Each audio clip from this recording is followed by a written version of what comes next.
नमो नारायण। राधे राधे। श्रीमद् भगवद गीता के 7वें अध्याय के 18वें श्लोक में भगवान अर्जुन से कहते हैं कि अर्जुन, उदारा सर्व एवेते ज्ञानी त्वात्मैव मे मतम आस्थितः स हि युक्तात्मा मामेवानुत्तमां गतिम। भगवान कहते हैं, इसका अर्थ यह है कि अहे अर्जुन, पहले कहे हुए सब के सब चारों ही भक्त बड़े उदार श्रेष्ठ भाव वाले हैं, परंतु जो ज्ञानी है, जो प्रेमी भक्त है, वो मेरा स्वरूप ही है, ऐसा मेरा मत है। उसका कारण यह है कि वह मुझसे अभिन्न है और जिससे श्रेष्ठ दूसरा कोई गति नहीं है। ऐसे मुझ में ही दृढ़ स्थित रहता है वो। उदारा सर्व एवेते, इसका भाव यह है कि ये सबके सब भक्त उदार हैं, श्रेष्ठ भाव वाले हैं।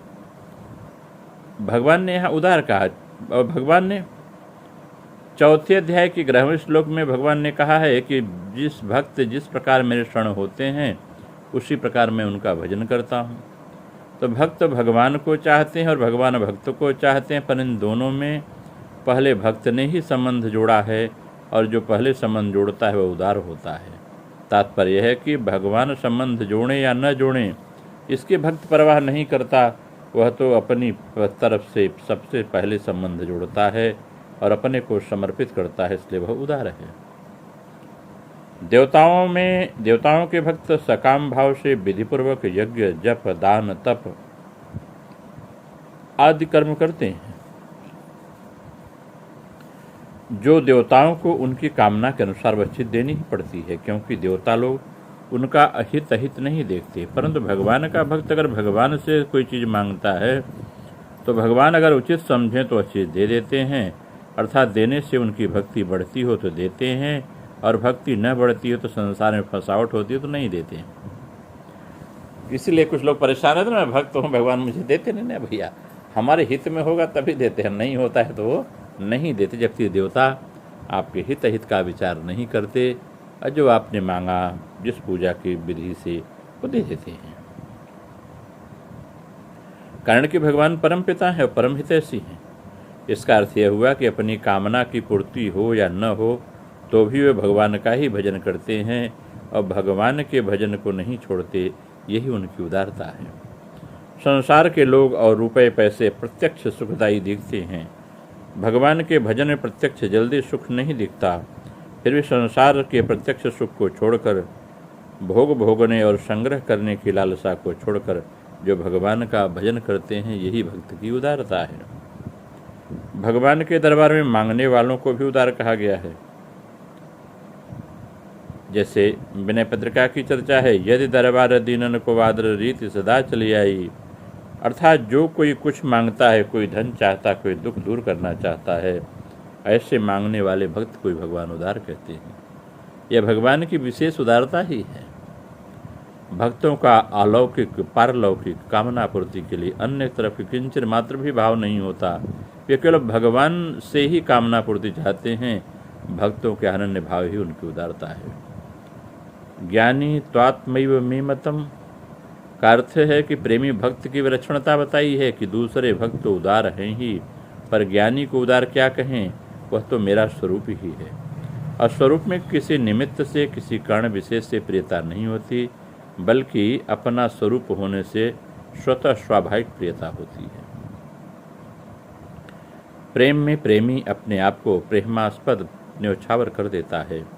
प्रेमी अपनी सत्ता अलग नहीं मानता, ऐसे ही प्रेमास्पद भी स्वयं प्रेमी पर न्योछावर हो जाते हैं। उनको इस प्रेमाद्वैत की विलक्षण अनुभूति होती है। ज्ञान मार्ग का जो अद्वैत भाव नित्य निरंतर अखंड रूप से शांत सम रहता है, परंतु प्रेम का जो अद्वैत भाव है वह एक दूसरे की अभिन्नता का अनुभव करता हुआ प्रतिक्षण वर्धमान रहता है। प्रेम का अद्वैत भाव एक होते हुए भी दो है और दो होते हुए भी एक है, इसलिए प्रेम तत्व अनिर्वचनीय है, अनिर्वचनीय है। ये जो अनिर्वचनीय है तो शरीर के साथ सर्वथा अभिन्नता मानते हुए भी निरंतर भिन्नता बनी रहती है, और भिन्नता का अनुभव होने पर भी भिन्नता बनी रहती है। इसी तरह प्रेम तत्व में भिन्नता रहते हुए भी अभिन्नता बनी रहती है, और अभिन्नता का अनुभव होने पर भी अभिन्नता बनी रहती है। जैसे उदाहरण स्वरूप देखा जाए, नदी समुद्र में प्रवेश करती है, तो प्रवेश होते ही नदी और समुद्र के जल की एकता हो जाती है। एकता होने पर भी दोनों तरफ से जल का एक प्रवाह चलता रहता है, अर्थात कभी नदी का समुद्र की तरफ और कभी समुद्र का नदी की तरफ एक विलक्षण प्रभाव चलता रहता है। ऐसे ही प्रेमी का प्रेमास्पद की तरह प्रेमास्पद का प्रेमी की तरफ प्रेम का एक विलक्षण प्रवाह चलता रहता है। उनका नित्य योग में वियोग और वियोग में नित्य योग, इस प्रकार प्रेम की एक विलक्षण लीला अनंत रूप से अनंत काल तक चलती रहती है। उसमें कौन प्रेमास्पद है और कौन प्रेमी है इसका ख्याल नहीं रहता। वहाँ दोनों ही प्रेमास्पद हैं और दोनों ही प्रेमी हैं। यही ज्ञानी त्वात्मैव मे मतम का अर्थ है।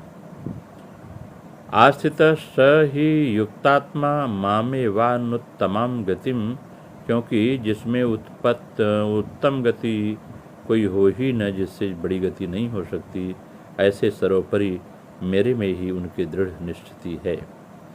केवल भगवान ही मेरे हैं, इस प्रकार मेरे में उनका कोई अपनापन है। जो अपनापन है उसमें अनुकूलता प्रतिकूलता को लेकर किंचन मात्र भी फर्क नहीं पड़ता, बल्कि वह अपनापन दृढ़ होता है और बढ़ता ही चला जाता है। वह युक्तात्मा है, अर्थात वह किसी भी अवस्था में मेरे से अलग नहीं होता, बल्कि सदा मेरे से अभिन्न रहता है। अब यहाँ इसकी चर्चा करें। एक मार्मिक बात है कि भगवान को न मानना कामना से अधिक दोषी है। जो भगवान को छोड़कर अन्य देवताओं की उपासना करते हैं, उनमें यदि कामना रह जाए तो वे जन्म मरण को प्राप्त होते हैं। परंतु जो भगवान का ही भजन करते हैं, उनमें यदि कामना रह भी जाए तो भगवान की कृपा और भजन के प्रभाव से वे भगवान को ही प्राप्त होते हैं। कारण कि मनुष्य का किसी भी तरह से भगवान के साथ संबंध जुड़ जाए तो भगवान को ही प्राप्त होता है, क्योंकि वह मूल में भगवान का ही अंश है। जैसे अर्थार्थी हैं, आरते हैं, जिज्ञासी, इन तीनों को ही भगवान ने यहाँ उदार कहा है। परंतु जो भगवान के सिवाय अन्य का भजन करने वाले हैं, उनको भगवान ने उदार न कह करके अल्प मेधा कहा है और उनके भजन को अविधिपूर्वक किया गया बताया है।